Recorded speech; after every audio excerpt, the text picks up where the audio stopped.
A major announcement coming out of the Pentagon today.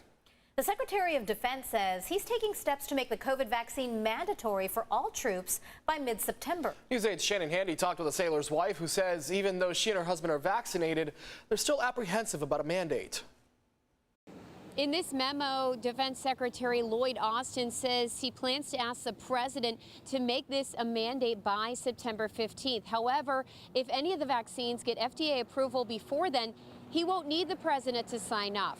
So at this point, many say this is already a done deal. In a memo written by Defense Secretary Lloyd Austin and distributed to all troops Monday, Secretary Austin says, I will seek the president's approval to make the vaccines mandatory no later than mid-September or immediately upon the U.S. Food and Drug Administration licensure, whichever comes first. He adds, to defend this nation, we need a healthy and ready force. I strongly encourage all DoD military and civilian personnel as well as contractor personnel to get vaccinated now and for military service members to not wait for the mandate. The services are going to be tasked to come back to the Secretary with implementation plans for how they're going to get this moving. Pentagon Press Secretary John Kirby spoke to reporters about the memo, saying the plan isn't to have troops vaccinated by September 15th, but rather have the requirement in place by then, noting the work it will take to organize all branches of the military. We have to understand, of course, that they have their own deployment schedules, their own manning constructs, their own differences in unvaccinated numbers,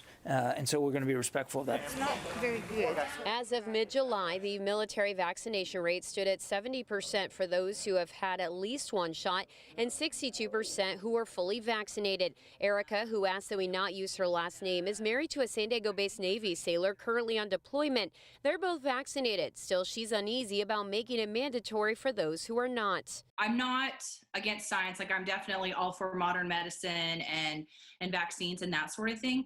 But I don't like the idea of it being forced. As for what the response has been like within her inner circle, she says it's mixed, though both she and her husband question if a new mandate will lead to some people dropping out.